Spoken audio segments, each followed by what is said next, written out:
This is a series of slides that I took up in Chagoopa Plateau in 1953 and 1955. I did go up there in the summer of 1952, but I didn't have a camera at that time, so no slides from that year.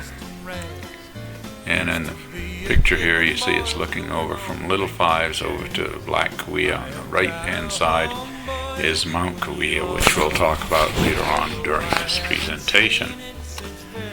You can see about in the center of the slide here we have Chagoopa and Kings Canyon right about Manzanar to the left of that arrow, and that's its location relative to California. Here's a location of Sequoia National Park itself, and in the center is Mineral Kings, where we left on horseback to go up Mount Kaweah under the Inn and National after Sequoia. This shows a better close-up of the big arroyo on the left, where it says Camp X, and the Kern Canyon on the right. Right in the center where the little man is where we began. Looking over our shoulder back down the valley from the trail into Mineral Kings, before we met up early in the morning to get on horseback. We didn't get started till late though. We had about 30 in our party, maybe 35, I don't remember. About half of the workers up there were going to be Indians, Navajo and Papago, and some Apaches. This is looking back down at Mineral King, which you see about in the center of the picture with a little road. It's not a real big place, and it was even smaller in 53. This is on the way up to Sawtooth Pass, which is several miles from our starting point down at Mineral King. We stopped to have lunch, and one of the horses broke away and headed back down to camp, and a Navajo came screeching across, jumped on his horse over a log, and went galloping down and brought the horse back. I was very impressed. Here we are going up some of the party, and it was cold, yes, because you're up pretty high. I'd say when you get to the top, over 10,000 feet. This is just some of the tundra along the trail, and a little creek that was flowing down as we got up near the top. This is looking back down on the trail, which you see to the left, and across the way those are actually large granite boulders. This is near the top of Sawtooth Pass. And I really don't remember the name of this mountain, but it was in my slides, and after about 57 years, just couldn't recall it. Here we are at the summit. We had to get off our horses and lead them down by foot because nobody knew how deep the snow was. And I think that's me in the straw hat there. We all just wandered around. Somebody took this picture of me up at the top, and that's truly on his horse, whom I don't remember.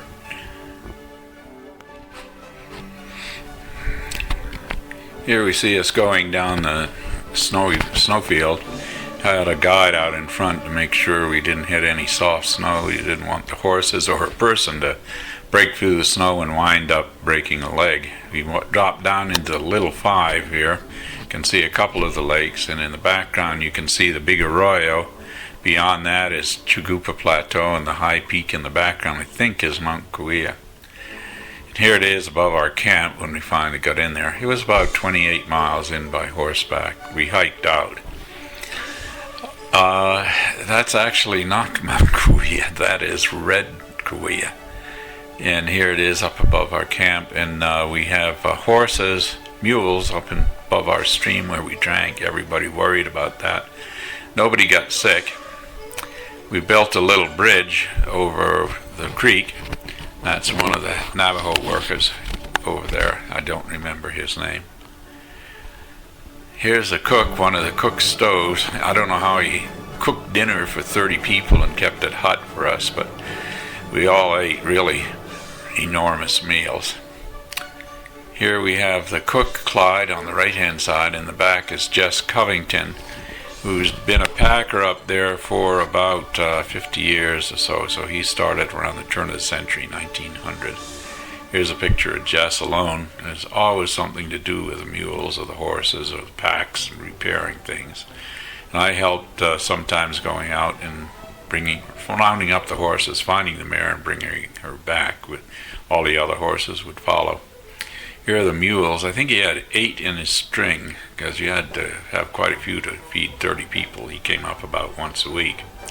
Here he is shoeing, and Jerry Gillis and I decided we were going to shoe a mule at one time. We came over and watched Jess real carefully. That's Jerry in the background, me in the straw hat. I said, Jerry, why don't you go first? So he tried, and he got the shoe up and put the hoof between his leg, and that mule went straight out, and he did a 1.5 gainer in the air, and we decided not to try again. Jess said, you want good pigs, you got to have good mud. You want good mules, you got to have lots of good dirt. And there they are rolling. Someone took this picture of me after I went out and found Molly. She was hobbled, and all of the mules and any stallions would follow her, but I'd have to get up on her, and that was kind of tricky. This is James Shorty on the left, and that's me on the right. James Shorty is the one we call Chief, a Navajo. We called him that because he seemed to be the leader of the Navajos. This is a tent. I think we had 5 people per tent. That's Fred Felch in front. He was my crew leader. And you can see some of the tents hidden back in the trees there. This is a shot across our meadow in the foreground. You see the meadow that has all the grass worn off it. That's where we'd play football every night. We were in tough shape. It was pretty rocky. And here's one of our modern conveniences. If you wanted a hot shower, you had to go heat the water, put it in a gallon can up there and race under and take your shower before it was all cold or ran out. Here's our 2-holer. You wanted to get down there early in the morning, but after somebody else sat on it, because it was usually covered with ice and frost. We also had a bathtub down here, but that water was cold. We were only down about a half mile from the glacier, so it was probably about 38, 39 degrees, and you took a real quick bath. I worked with Fred Felch on the right, who was a crew chief, and Ray Watson on the left. We were spraying Ribes. We did it with 2,4,5-T and 2,4-D, and that would drip all over you, and I still don't have any hair on any of my legs on the thighs because of that. Here on a day off, I went up and climbed Mount Kuia. You usually climb by yourself, which I did just because you wanted to get away from people since you work 6 days a week. That's looking down on the plateau, and it wasn't that easy to find your way back to the camp. All of the meadows seemed to disappear into the trees. That's looking across into the Great Western Divide, a very rough range of mountains. More of the Great Western. You see the glacial moraines in the foreground. Those are all pretty big sized granite boulders. And when the Big Arroyo was between us and that range. This is looking down from partway up Mount Kuia. You see Moraine Lake in about the center of the picture. Big Arroyo Canyons coming down. Right, that was not our meadow in the center. This is a little bit better picture showing the Big Arroyo coming down from the right and dropping into the Kern Canyon, which diagonals across the picture and goes up in the center down into the valley. Here we see the Black Kuia up near the top of Kuia, and that was really a rough place. It dropped down into the Kuia Basin, and nobody climbed that. It was too hard. Again, looking over, I think this is more directly east or southeast, I guess, southwest. This is a Great Western Divide again, is with a telephoto lens, and some of them just didn't maintain their integrity over the 57 years that they sat in a box.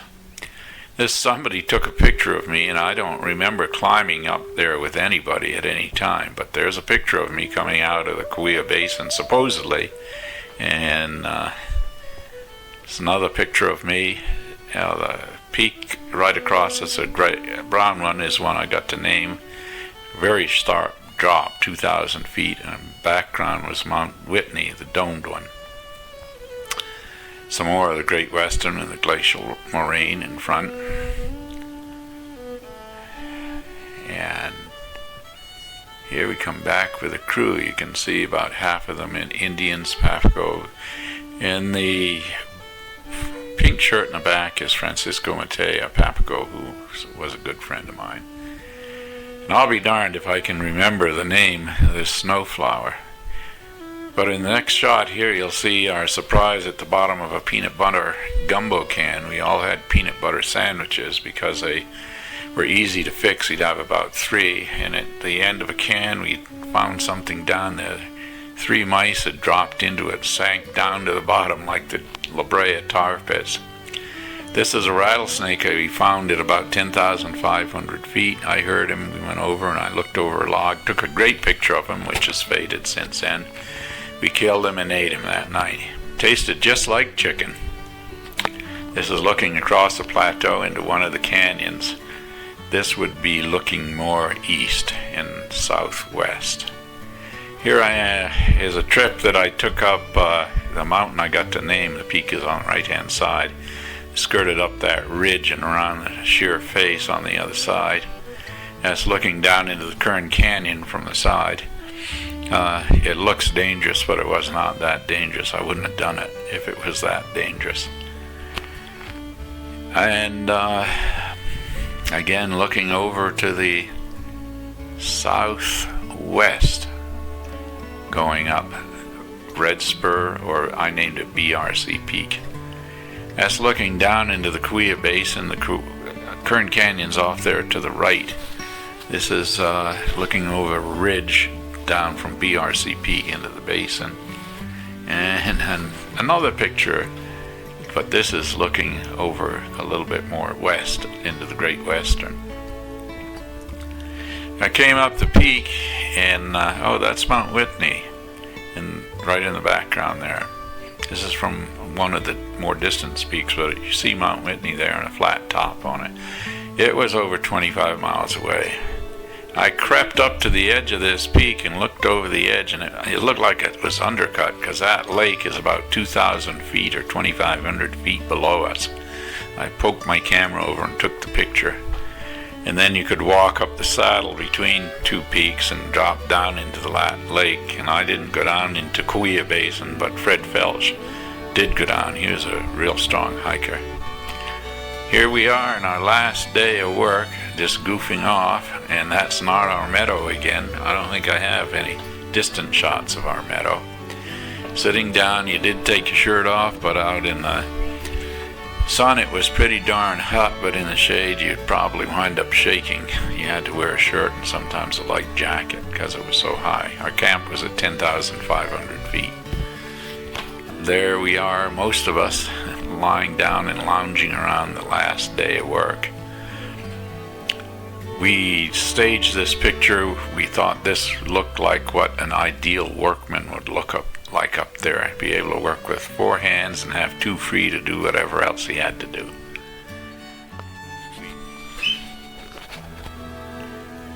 Here's a picture of me on Molly. You can see she's a pretty big horse. Try to get up on her when she didn't want to. It was a bit of a trick. That's near the last day.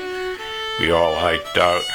It was about 26 miles to get out, and this is a picture down in the valley, watching the sunset to conclude our work up there. We were up there about 3 months. Next year, I went to school over at Berkeley and took some physics courses, and next year I went back up to Chagoopa because I could make as much on blister rust control and fire and rescue to put myself through college without having to work during the year. So it was pretty good. It was real tough work, but it was worth it. This is the same picture from Little 5 looking over. This is down in our low country camp before we went up to the high country. We were about 7,000 feet here, and we had to wait a week or 10 days till the snow was low enough. We flew in with a little bush pilot. Patterson was the foreman, superintendent, and I was a foreman, and he was a little reluctant to fly first, so I did. And it was on a little Cessna 150 that's looking down. Flew in, and then we had about a 9-mile hike down to the Kern Ranger Station.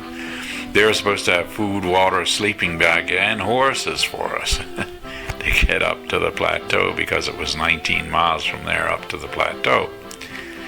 It's looking off into the distance over one of the canyons. There you go, there's our little runway. We came in, it was kind of exciting because there were burned out airplane wrecks on both sides. But we landed safely, and I waited an hour or so till Jim came back in the next flight with a pilot, and he assured us, oh yeah, they're going to be all ready for you. Well, you guessed it, they didn't even know we were coming. They had no food, no sleeping bags, nothing. This is a picture of the Kern Canyon from the air. We hiked up it. We did about 19 miles all total. I walked the first little bit, and then Jim didn't want to climb the 3,500 feet up to the plateau, so I did that. And then we walked the rest of the way, about 4 or 5 miles into camp. The tents, sleeping bags, and all of the equipment were tied up in trees, and Jim was willing to climb up there and get it and throw it down. This was Chagoopa Creek coming down off the plateau. We had to put up all of the tents and make the camp because the crew was going to be there in about 1 week. This is a two-man tent. We had 2 men per tent, I believe, as I recall, and we slept on the ground. You just shake yourself to sleep and wake up in the morning shaking and shivering. The terrain around the plateau, along the plateau, is anything from sandy to willow creeks and moraines. Here we are communicating. Once a week we had talked with somebody over our little radio that was out in our football field. We played ball on that every night. Mules up above the camp again with BRC Peak. Same old thing. The mules were always above and wandering around in our drinking water. We worked on Foxtail Pine with blister rust. The gooseberries were an intermediate host, and they would kill them. Foxtail are only found in 2 places. That's a dead one in the foreground. 2 places in the world. Here you see the willow meadow backed up against a glacial moraine. Those meadows were just filled with mosquitoes. They'd fly up your mouth and down your throat. We set up an entire camp. You had to do everything with a crosscut saw and dig the holes with a mattock and put up the posts. And it was actually quite a bit of work to do all of that with crosscut saws at over 10,000 feet. Here we see our packer. This year he only had 4 or 5 horses per string. He was one who returned from Korea. He was a ranger over there. His name was Jack. He was a nice guy, but he didn't hang around long, and I didn't help him much with the horses.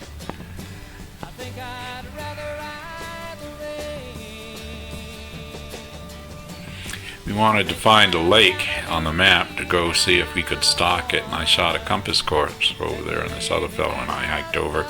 We found out we came right into it and walked down to it. He wanted to take a swim. I said, no way, because I knew it was about 39 degrees.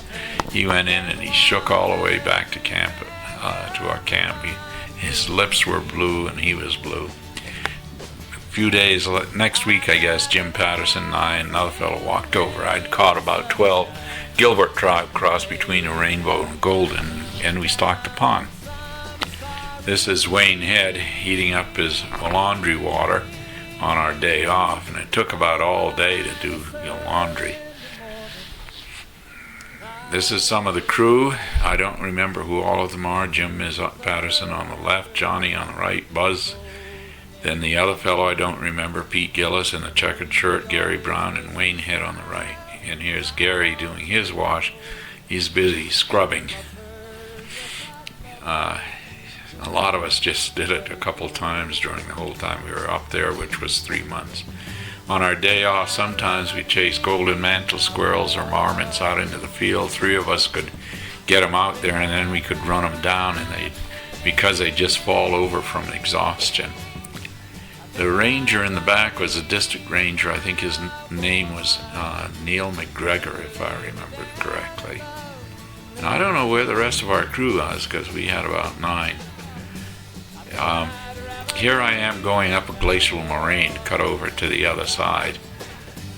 And I don't remember who took this picture of me. This is up on the top of Kauai, I think, and in the back, that's me. And in the background, the domed one is Mount Whitney with a flat top on it. I must have climbed them more than once, because here's Jim Patterson. I must have climbed up there with him. That's Black Kaweah to the left, and it's looking down into the little lakes in the Kaweah Basin. Last day of work, we got up in the tree. They did. I wasn't going to have any part of climbing up a tree that was dead and may have been there 100 years or more. Branch would break off and you'd really bust yourself up. We had about 5 horses to hike out, and so it wasn't such a bad trip. It was about 28 miles.